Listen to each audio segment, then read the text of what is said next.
Vamos lá. Bom, oi pessoal, meu nome é Mariana, sou professora de História.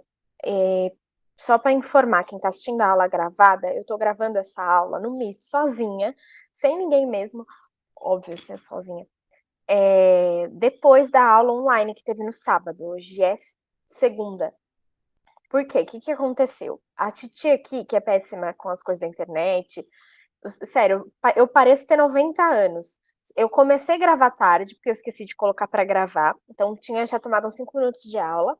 E aí, quando eu comecei para gravar, gravou 15 minutos. Não sei por quê. E parou sozinho. Então, não gravou a aula inteira. Aí, eu decidi entrar numa reunião no Meet comigo mesma e gravar uma aula do zero para vocês que vão assistir a aula gravada.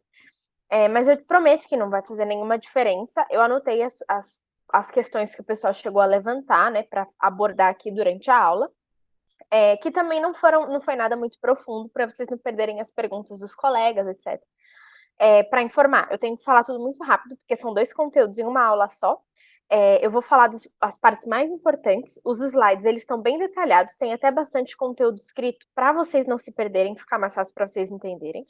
E de resto, eu vou abordar tudo de uma forma genérica e as partes mais importantes.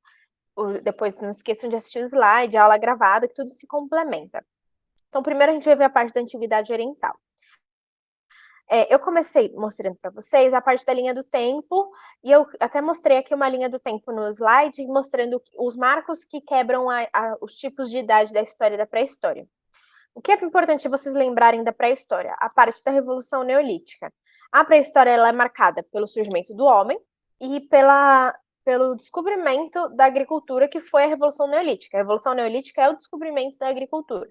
Então, essa é a parte importante da pré-história, que assim o homem pôde com o descobrimento da agricultura, ele parou de ser nômade, se tornou sedentário, começou a controlar a quantidade de alimentação que ele produz.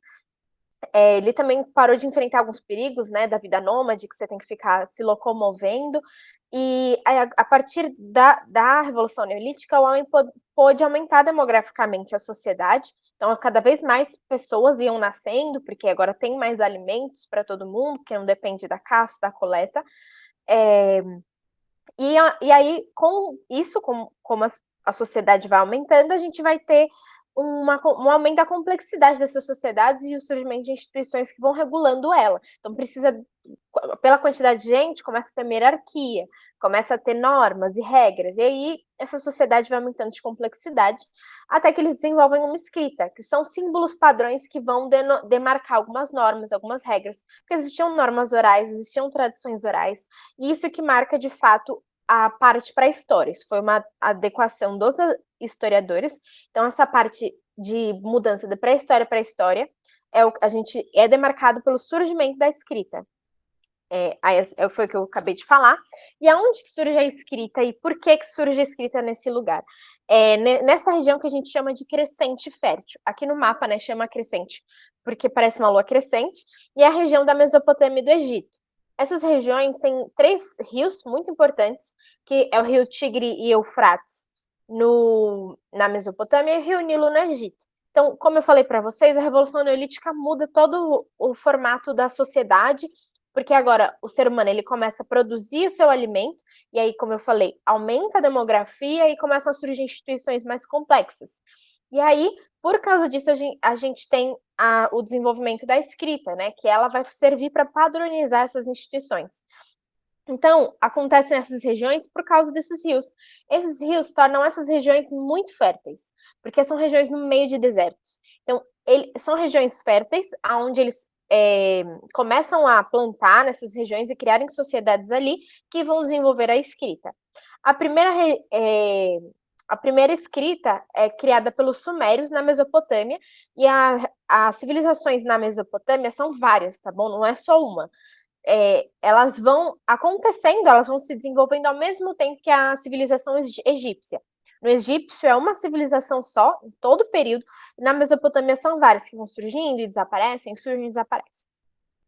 E aqui está mostrando, né, esse mapa das civilizações de regadio, que a gente chama dessas civilizações que dependem, que elas surgiram e se desenvolveram por causa da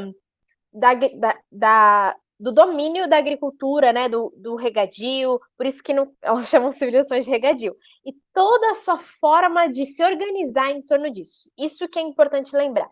Tudo, absolutamente tudo em torno dessas civilizações se desenvolvem por causa desse tipo de agricultura de regadio.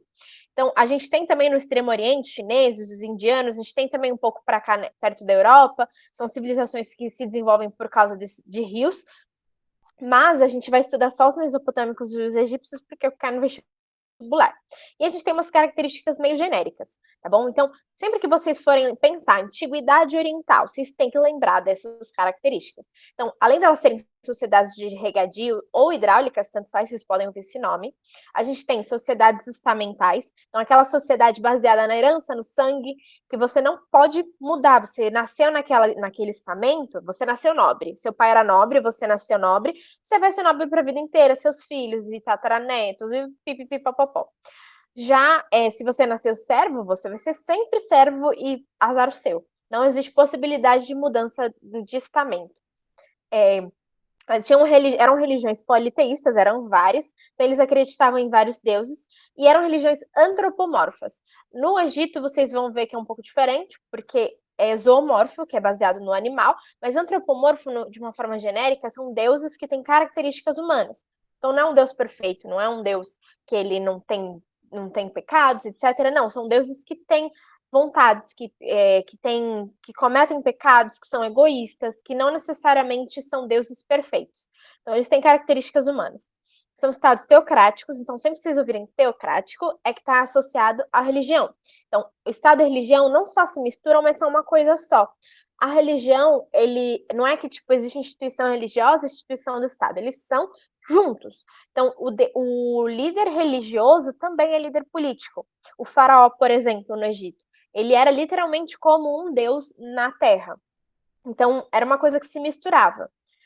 Além disso, uma parte muito importante que vocês vão estudar isso por muito tempo, que é a questão da servidão coletiva. Como que funcionava em todas essas sociedades, no Egito, na Mesopotâmia e até mesmo nas civilizações da Mesoamérica, que vocês vão ver mais para frente. Como que funcionava? Tem a ver com essa ideia das terras comunais. Todas as terras, elas não existia um conceito de propriedade privada. Todas as terras, elas eram comunais, elas eram de todas as pessoas pertencentes àquele determinado estado. Então, por exemplo, as terras, elas eram do estado. Não é que o estado ele era dono daquela terra, mas elas eram do reino.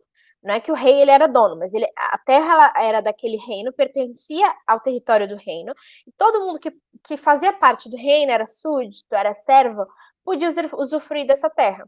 Então, você que é súdito dessa terra, vai lá, planta, trabalha nessa terra, você pode colher e comer o que você planta lá, desde que você pague os impostos, siga as leis, dê uma parte da sua produção para o Estado, e por aí vai. Então, esse é o conceito de servidão coletiva. Todo mundo que trabalha naquele reino, todo mundo que está dentro do território do reino, é servo do Estado. Então, não é no sentido de escravo, tá bom? Escravidão é completamente diferente de servidão.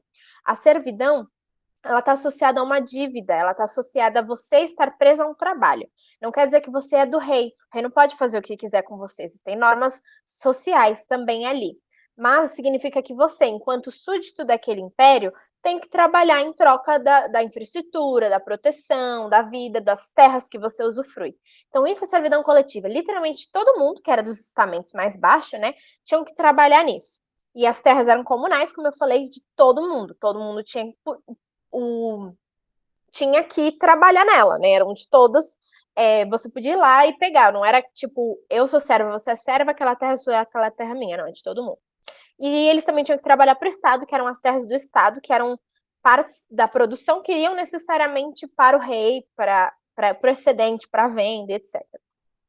E aí, vamos estudar as partes específicas. Os mesopotâmicos, essas características que eu falei até agora, vocês têm que lembrar para todas as características do Oriente. Os mesopotâmicos, a gente vai falar as partes mais específicas. Então, a gente sabe que eles se desenvolveram no meio dos rios Tigre e Eufrates. Foram vários povos, então foram povos que foram ascendendo e depois decaíram e foram tomados por outros povos. Então, a gente tem aqui na sequência, tá bom? Os sumérios, acadianos, babilônicos, assírios e caldeus. Raramente cai no vestibular, então eu não vou falar em específico sobre eles agora na aula. Se vocês quiserem saber mais detalhes, entrem na aula que tá nos slides. Mas o que eu vou falar de mais importante é que tem um mapa de como que foi os impérios, né? E o ano que cada um desenvolveu. O que é importante lembrar? Eles eram cidades-estados, principalmente no início. Cidades-estados significa que elas são independentes entre si, então são várias cidades, cada uma tem seu rei, cada uma tem suas leis, só que elas são vinculadas. Então ela tem a mesma política, ela tem mesmos tipos políticos, mesmos tipos de leis, mesma língua, mesma religião, economia similar. Então elas são independentes entre si, mas elas têm uma integração. Como eu falei também, tem mesma religião, antropomórfico, etc. Aquelas características gerais que eu falei. Uma coisa que eu esqueci de comentar, mas que é importante, que é como que funcionava o quesito das civilizações de regadio dependerem das terras férteis. Como que essas terras eram férteis? Era assim, esses rios, em épocas mais chuvosas, né, em estações do ano que eram mais chuvosas, eles aumentavam de volume, porque aumenta a quantidade de água que eles estão recebendo. E eles transbordavam, as margens ficavam maiores. Uma vez que elas ficam maiores, eles levam nutrientes para as regiões mais distantes das margens, né? E aí, depois, em estações menos chuvosas, eles recuam e ficam mais menores, né? Que eles ficam menos volumosos. E aí as terras ao redor das margens, elas ficam mais férteis, sim. E aí, por causa disso, a gente tem essas civilizações de regadio que no início elas vão iniciar a agricultura em torno dessas margens, necessariamente nas margens.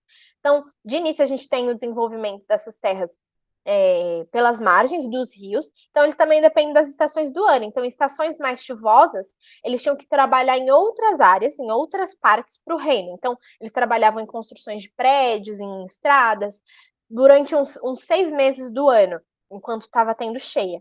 Depois, mais 6 meses, eles iam lá trabalhar na agricultura e tinha que produzir pra cacete para eles produzirem uma quantidade suficiente para o ano todo. Isso no início. Depois eles vão desenvolver técnicas de irrigação, que vai permitir com que eles não dependem só da questão do ano, né? Então eles vão poder levar água para outros territórios que também são razoavelmente férteis, mas que eles não precisam ficar dependendo das cheias. Então eles vão alternando. Uma parte fica 6 meses na agricultura, outra parte nos serviços públicos e aí sim vice-versa.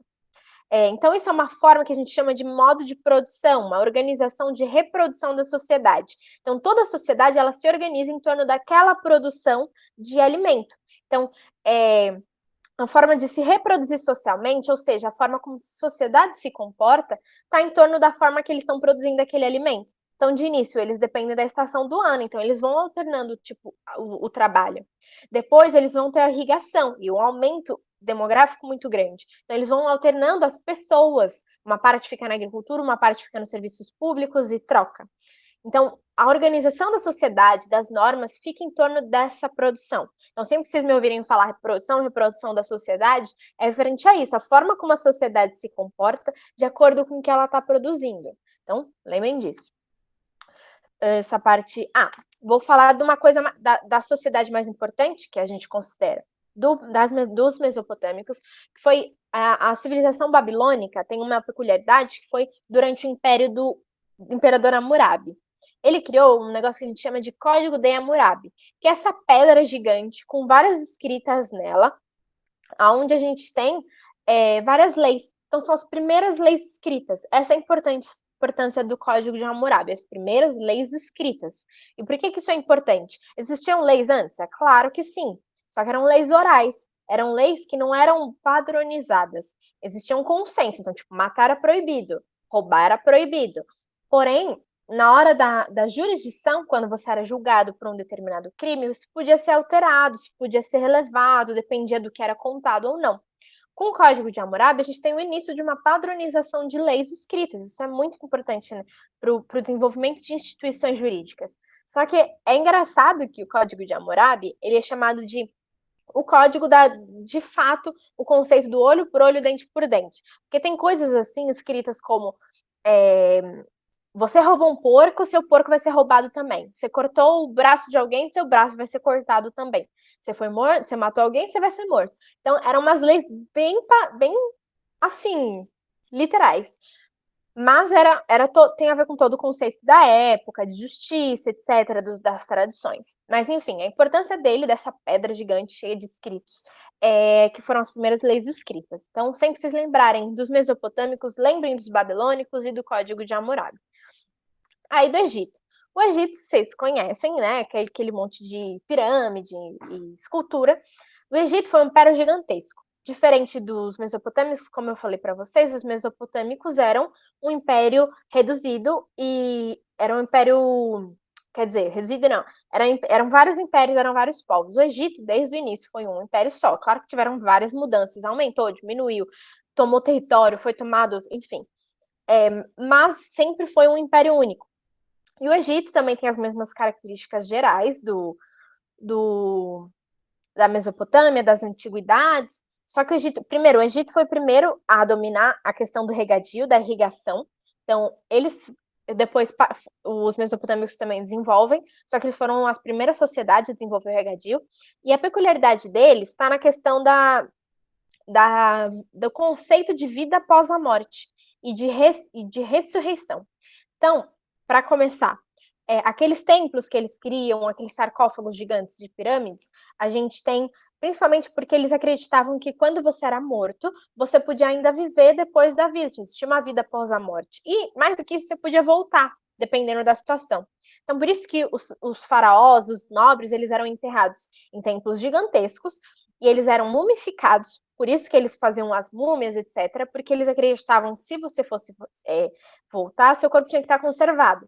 Então, eles criaram técnicas de medicina, de ciência muito avançadas, né? Porque a mumificação era uma técnica associada à medicina, né? Você conhecer ciência, você conhecer o corpo humano, etc. Além disso, eles acreditavam que se você fosse para a vida eterna, ou se você ressurgir, esqueci a palavra, mas enfim, se houvesse a ressurreição, se você ressuscitasse, você tinha que ter seu tesouro lá também contigo, porque por isso que eles enterravam, né, dentro dos sarcófagos dos templos, aquele monte de tesouro que levou a vários saques. Teve uma época que o Egito era inteiro saqueado, a Europa chegou a saquear o Egito quando teve o avanço de Roma, depois o avanço de Napoleão. O Egito durou por muito tempo. Ele vai acabar como império só no período de Napoleão, quando Napoleão domina o Egito. É muito, muito longo. Enfim, então o Egito dura muito tempo, é um império muito grande, é um império muito doido, avançado. E além disso, outra peculiaridade que é importante ressaltar é a questão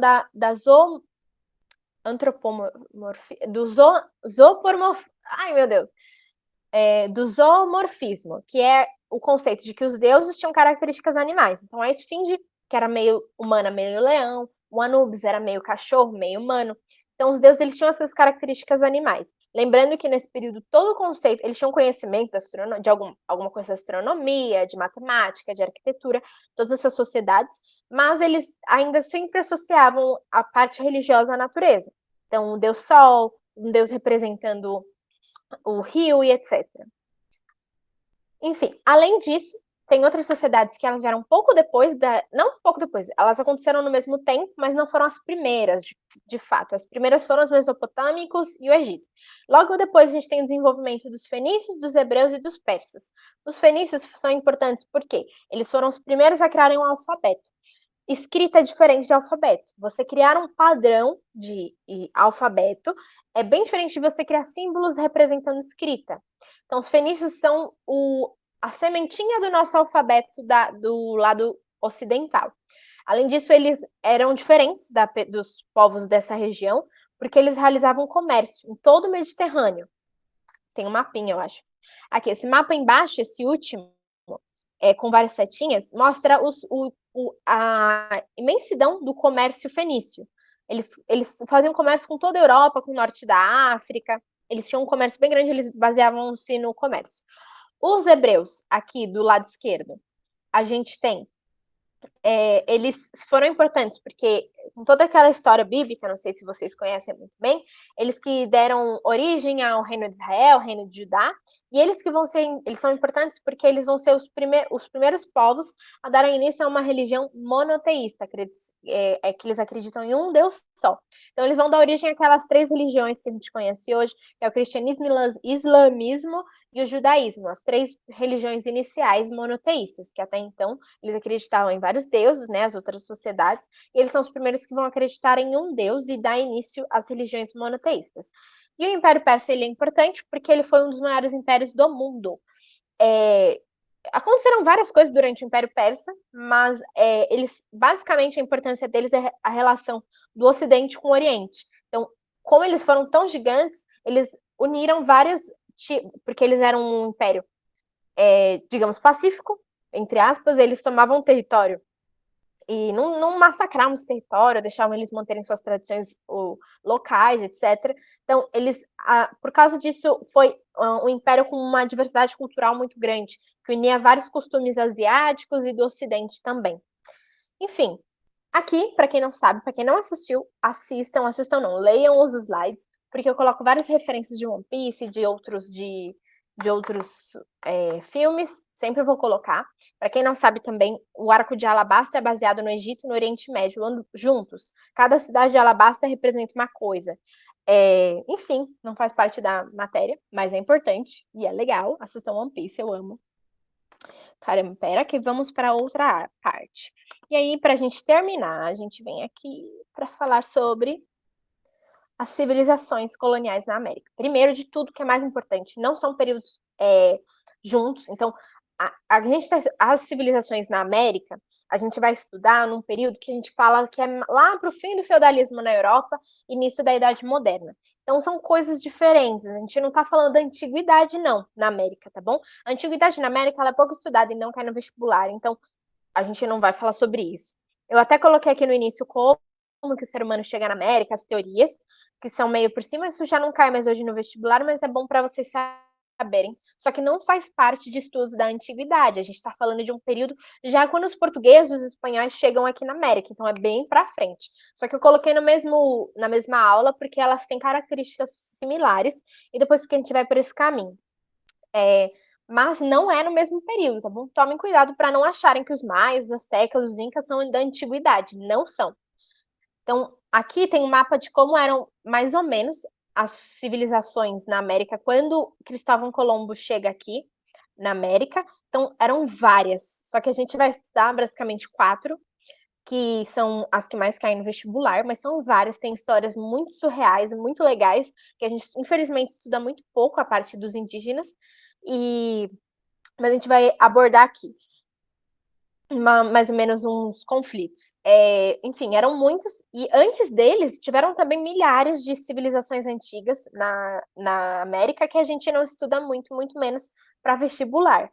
Nem na faculdade eu estudei muito pouco, infelizmente, mas sério, eram sociedades gigantescas. Por isso, quando a gente for estudar os astecas, os maias, os incas, até mesmo os tupis, a gente vai ver que eles já são muito desenvolvidos. Porque antes deles já tinham muitas outras civilizações, tá bom? Para começar, antes de tudo, a gente também vamos ter características comuns das 3 civilizações da América Hispânica, Maia, Inca e Azteca.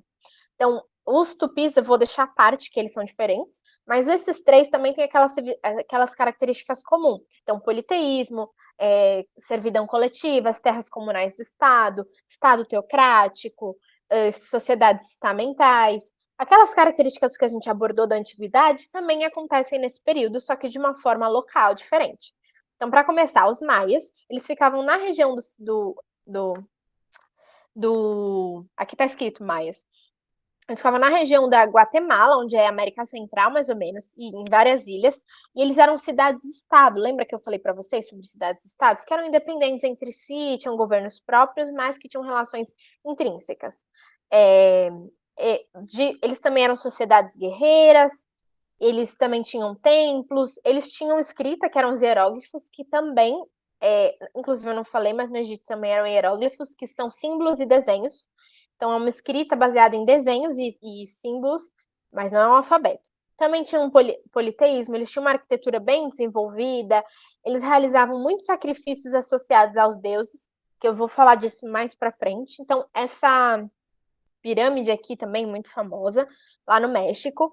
É que essa daí é no México, né? Mas, enfim, é mais para baixo, né? Ela é maia, no caso. Enfim, os maias, eles têm essas características gerais também que a gente já conhece, não tem muito detalhe. O que é importante vocês lembrarem, quando, além disso, dessas características gerais que eu já falei, os maias, quando os espanhóis chegam aqui na América, os maias já estão em declínio, eles já estão quase acabando e quase tomados inteiro pelo Império Azteca. Então, os espanhóis não têm muito contato com os maias, com a cultura maia. Só que, quando eu digo em declínio, gente, é bom ressaltar que não é fim. Declínio significa que boa parte daquela cultura, daquela forma de vida, foi suprimida por outra. Mas não quer dizer que todo mundo morreu, que desapareceu, pandemia, sei lá. Porque, inclusive, existem maias até hoje na região da América Central, que estão em conflitos diretos. Existem conflitos até hoje de indígenas, né, com a nossa sociedade, com a nossa forma de sociedade, porque os países, né, principalmente agricultores, madeireiros, querem tomar terras indígenas para produzirem, os indígenas querem manter sua forma de vida, claro, que teve uma mudança cultural bem divergente, então hoje em dia os indígenas não são igual antigamente, porque assim como nossa cultura muda, a cultura indígena também muda, toda cultura muda, só que eles querem manter suas tradições, suas crenças, como qualquer cultura quer sobreviver. Então, até hoje existem maias na região da América Central, tá bom? Então, não é que eles sumiram, mas ainda existem culturas maias, tribos que são menores, etc. Só que eles não tinham mais a grandiosidade que eles tinham, né, quando os espanhóis chegam, tá bom? Os astecas, eu acho que são os mais importantes nesse momento.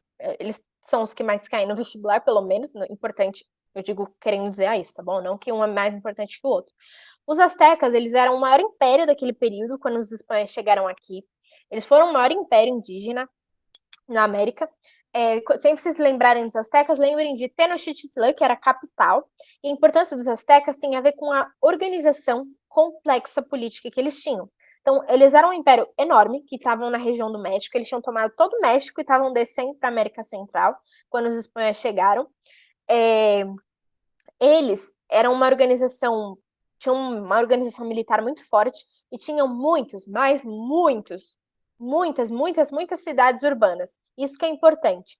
Por quê? Não eram várias tribos indígenas, não, eles tinham, eu vou até mostrar aqui uma foto. Eram basicamente várias cidades nesse grau, assim. Essa daqui é uma representação de como era Tenochtitlan, era a capital. Mas eram várias cidades urbanas muito complexas, com arquedutos que levavam esgoto e água por toda a civilização. Enfim, eles também tinham aquelas características gerais, politeísmo, sociedade estamental, teocracia, politeísmo, etc. Eles tinham essas características gerais, só que eles eram extremamente fortes. E, além disso, a servidão coletiva. E o que é legal lembrar? Os espanhóis, quando chegam aqui, os astecas são os primeiros que eles têm contato. Então, eles chegam aqui, eu até coloquei na história no slide, que assim, quando os espanhóis chegam aqui, eles estão esperando chegar lá na Índia, né? Eles chegam, deparam com o Império Azteca, que é gigantesco, eles falam, chegamos na Eldorado. Para quem não sabe, Eldorado é um mito que existia da religião católica lá, principalmente nos ibéricos, de que existia um mundo que era basicamente inteiro de ouro, uma terra que era completamente de ouro, uma cidade de ouro que já era chamada de Eldorado. Aquele filme da Disney, né? Eu até coloquei aqui. Eles acreditavam que tinham chegado na Eldorado, porque tinha muito ouro. Então, os espanhóis, quando eles chegaram na América, eles de cara deram com muito ouro, uma cidade extremamente complexa. Quando eles foram tomando o Império Azteca, porque assim, só lembrando, Cristóvão Colombo chega aqui na América e quem inicia o processo de expansão e dominação é o Hernán Cortés. Ele é um dos principais nomes, tá bom? E o Hernán Cortés, que vai iniciar o processo de dominação, ele faz alianças com várias tribos inimigas para ir tomando o Império Azteca. Junto disso, também tem vários conflitos internos do Império Azteca, e aí aos poucos os espanhóis vão dominando e detonam o Império Azteca. Só que eles não detonam no sentido de derrubar tudo. Eles assumem a governança sobre o Império. Aos poucos eles vão dominando todo o território e eles se aproveitam da maior parte das coisas que tinham do Império Azteca, das instituições. Então, por exemplo, a servidão coletiva que existia no território do Império Azteca, os espanhóis se aproveitam que ela já existia, os servos, os súditos, já trabalhavam para o Estado e eles transformam isso num conceito de escravidão. Porque eles não só fazem os indígenas trabalharem. Então, agora eles fazem os indígenas trabalharem, eles praticam um genocídio cultural, então eles obrigam os indígenas também a se tornarem católicos e matam muita gente que recusa, né? Então eles iniciam um processo de escravidão. Se você não trabalhar, você vai morrer. Se você não se tornar católico, não ceder ao batismo, você vai morrer.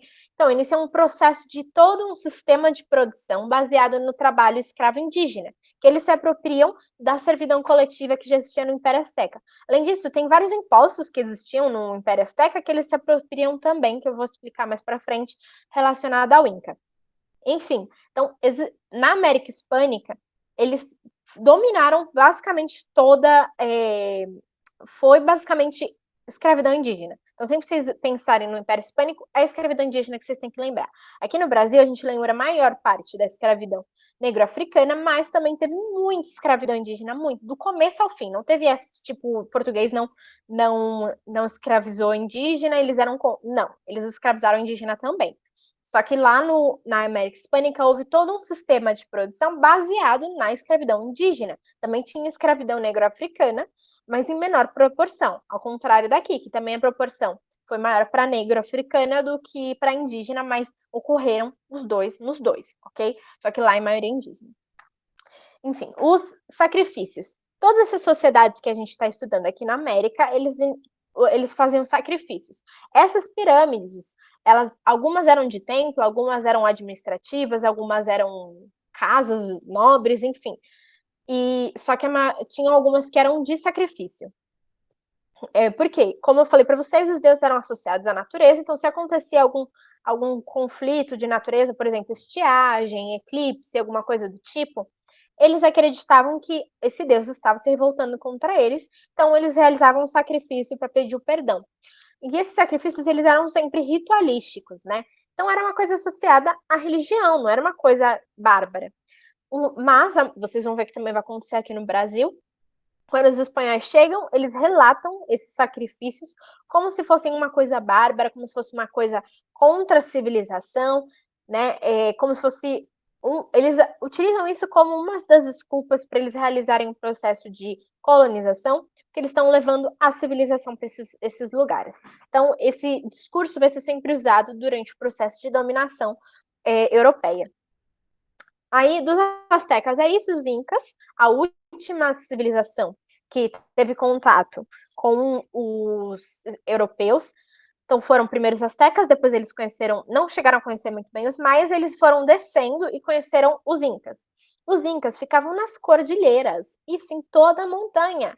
Então, era uma região, para quem não sabe, a cordilheira são montanhas altíssimas que vão desde a Argentina até a Venezuela. E o Império Inca vinha da Argentina até a Colômbia, até o Equador. Desculpa. A capital era Cusco, igual o nosso imperador Cusco, que eu amo.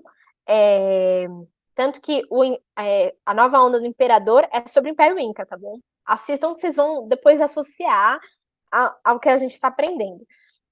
Enfim, aí eles ficavam na região dos Andes. Só para ressaltar, tá, calma que eu já chego lá, tá, vamos lá. Os Incas, eles também eram um império unificado. Então, os astecas e os Incas eram um império único e os maias eram cidades-estado. Os Incas, eles eram um império unificado, só que eles tinham uma lógica diferente.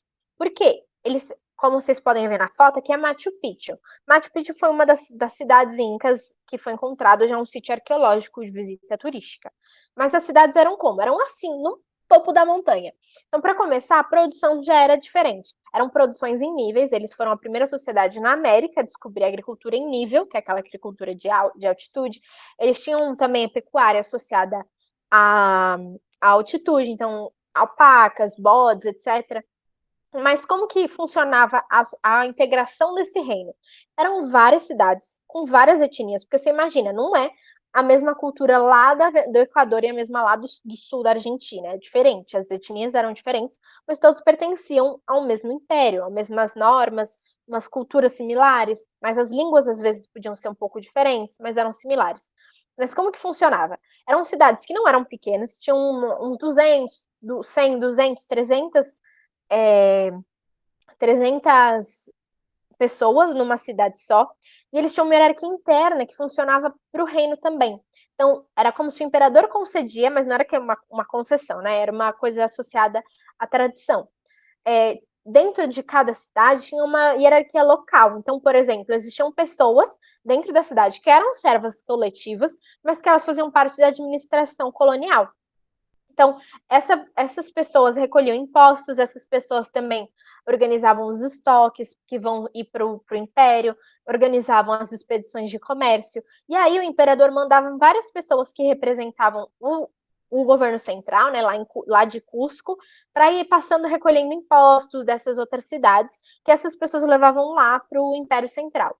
Então, eram várias cidades assim, digamos, com uma certa organização interna, que fazia esse império funcionar de uma forma ainda unificada. E além disso, eles tinham, né, para vocês terem uma noção, eles tinham como eu tinha falado para vocês, os espanhóis se apropriaram de boa parte dos conceitos e da infraestrutura, das instituições que tinham nos impérios. Então, os espanhóis, eles se apropriam, por exemplo, da mita. É uma palavra, é um imposto que vocês vão ouvir falar quando vocês estudarem colonização espanhola. A mita era uma coisa que existia já no Império Inca, que era como? Era uma obrigação que todo trabalhador, todo servo tinha que ter de se dedicar a trabalhar em projetos públicos. Então, você trabalhava 6, 8 meses na agricultura, você era servo, mas você tinha que tirar 30 dias no ano para trabalhar construindo estrada, por exemplo. Era uma obrigação sua, você tinha que pagar isso. E assim as pessoas iam se alternando para construir edifícios, etc.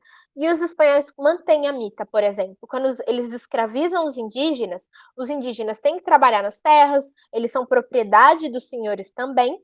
Só que aí os senhores têm que ceder os indígenas, porque existe uma obrigação com o Estado espanhol para eles trabalharem também em obras públicas do Estado. Então, eles mantêm boa parte dessas organizações, porque essas sociedades são muito complexas, muito loucas, muito bem organizadas. E os Incas, mano, você imagina o que é você ter um império inteiro numa montanha, além de ser lindo, né? Enfim, só que boa parte dos templos, né, das cidades foram destruídas pelos espanhóis, que depois eles reconstroem em cima de igrejas, né? Eles destroem todo o conceito em torno dessas cidades que eram importantes, né? Os conceitos religiosos politeístas, etc. E cometem vários genocídios, não só físicos, como culturais. Ainda hoje, como eu falei para vocês, existem astecas, existem incas, só que em menor proporção, eles lutam para sobreviver, para manter sua cultura. Eles, claro, modificaram muito do seu estilo de vida. Digo, de acordo como nós também, assim, 500 anos atrás, nossa civilização no Brasil era de um jeito, hoje é de outro, porque existem avanços tecnológicos, etc. Então, nunca associem isso a, tipo assim, a indígena mais usa celular. Tipo, e daí? Não tem uma coisa nada a ver com a outra. O indígena não ficou lá atrás, 1500, ele também acompanhou mudanças culturais no mundo, como o resto do mundo.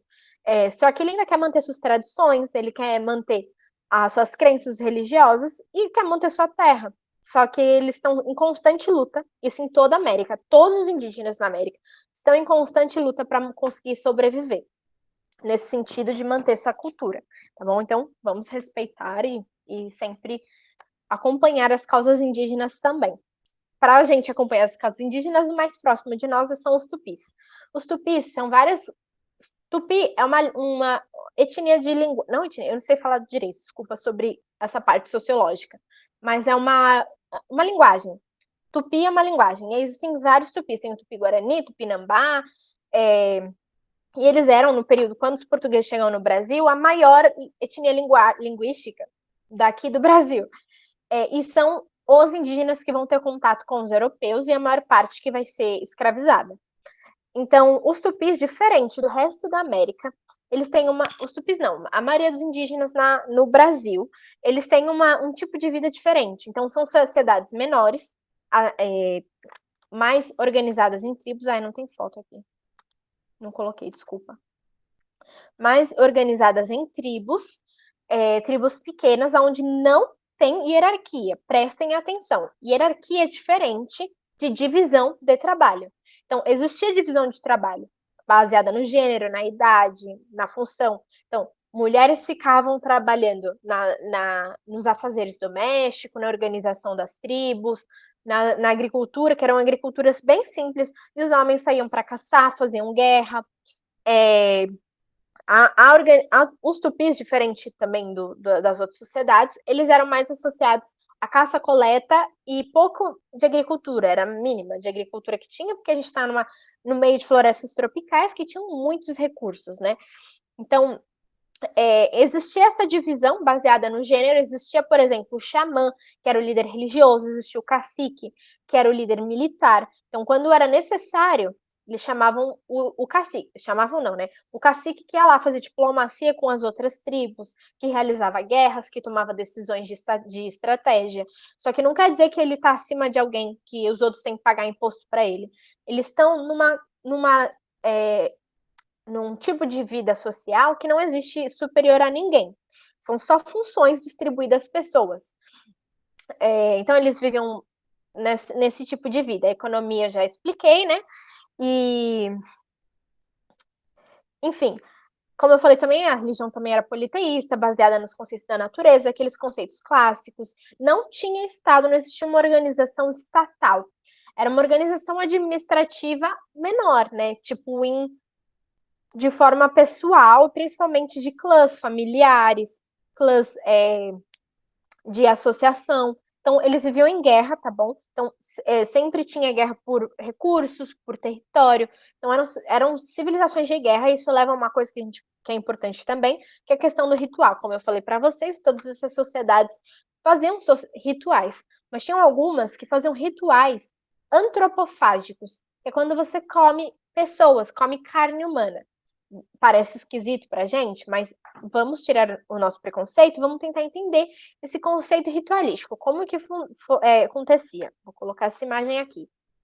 Essa é uma pintura de Portugal, tá bom? É uma pintura que um português pintou e foi exibida lá em Portugal. Parece um churrasquinho de gente. Parece que os indígenas estão comendo a perna, o cara arrancou a perna do cara vivo. Aqui em cima tem um português correndo pelado, tipo Socorro, que é o barbudo, e os indígenas comendo, assim, tipo, churrasquinho de gente. Só que não era assim, gente. Isso daí é uma representação extremamente xenofóbica, racista, contra os indígenas, de como eles viam os indígenas, né? De novo, aquela coisa, eles acreditavam que eles eram bárbaros, que eles não tinham noção de civilização, que os europeus tinham que levar a civilização para lá. De novo, esse conceito de levar civilização como desculpa. E essa pintura está associada a isso, né? Eles reproduziram essa pintura lá para justificar. Nós estamos colonizando porque a gente está levando civilização. O povo português fala, realmente, tá osso, né? O indígena é sinistro, então levem civilização, né? Uma justificativa para apoio civil também. Mas como que acontecia? Era um ritual sagrado associado à guerra. Então, como eram povos que guerreavam o tempo inteiro, quando algum povo perdia, quando a gente tinha o domínio de um povo sobre outro, o povo que perdia, o povo que ganhava, a civilização que ganhava, escolhia um guerreiro da nação inimiga que perdeu, que era o mais forte da guerra, que foi a pessoa que se destacou, um ou dois, enfim. Eles selecionavam os guerreiros mais fortes, que tiveram destaque durante essa guerra, e faziam um processo ritualístico onde eles tinham que agradar esse guerreiro. Então, eles davam mulheres para eles se satisfazerem, banquetes, massagens, eles dormiam bem, comiam bem por dias, semanas. E aí, eles estavam felizes, né? Não, eles sabiam que podiam morrer, mas existia um conceito ali de que a alma dele estava satisfeita. Aí, quando a alma desse guerreiro estava satisfeita, eles iam lá, matavam esse guerreiro antes, não era comido vivo, e aí eles tiravam partes do seu corpo, e aí os guerreiros da tribo vencedora comiam algumas partes. Por quê? Eles acreditavam que comendo essa parte do guerreiro que se sobressaiu, eles iam estar adquirindo, incorporando os valores dele, a força dele, o espírito desse guerreiro. Então, era um conceito ritual, não era que eles comiam, vamos comer aquela pessoa hoje, não. Eram coisas esporádicas, ritualísticas, associadas à guerra, Então não tem nada a ver com esse preconceito. Enfim, acabou, basicamente é isso. Eu falei rápido, eu sei, e eu também não, eu incorporei a minha aula já as dúvidas que os outros alunos tinham levantado. Mas enfim, eu acho que sobre os indígenas é isso. Existem indígenas até hoje, assim como hoje também existem tupis. Vocês devem saber, aqui em São Paulo mesmo, não sei, não tem todo mundo em São Paulo aqui, mas tem tupi aqui em São Paulo. Existem muitas casas indígenas, inclusive eles eram muito complexos. Existiam indígenas, né? Vou mostrar no mapa aqui no Brasil, que tinham associação e tinham estradas que ligavam e faziam comércio com os incas, esses aroaquês, alguns tupis, esses pampas aqui embaixo. Então, enfim, o que eu tô querendo mostrar para vocês é a complexidade que eram essas sociedades aqui na América. Não é igual a gente vê, nós temos uma visão muito viciada de como nós aprendemos na escola, como a sociedade vê o indígena, mas o indígena ele está em constante guerra para sobreviver hoje. Eles estão sempre sendo atacados. No período militar, a gente tem um genocídio em massa, onde eles chegam a deixar brinquedos com doenças para os indígenas morrerem, varíola, tem várias crises no período militar. Ainda hoje, vários indígenas são mortos por dia, por ano, por causa das guerras com o agronegócio, que é outro papo, né? Mas enfim, os indígenas estão sempre em luta. Então, eles, desde o início da colonização brasileira, eles foram escravizados, isso lá na América Hispânica, isso aqui na América Portuguesa, e eles nunca pararam de ser escravizados. Eles sofreram genocídios culturais, genocídios físicos, enfim. E eles têm uma cultura muito vasta, muito importante, muito bonita, que é importante a gente conhecer e respeitar. Eu acho que é isso.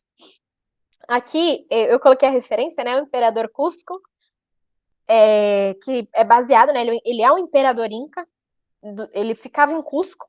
Vejam o tipo de sociedade que eles tinham, né? As alturas os montes, enfim.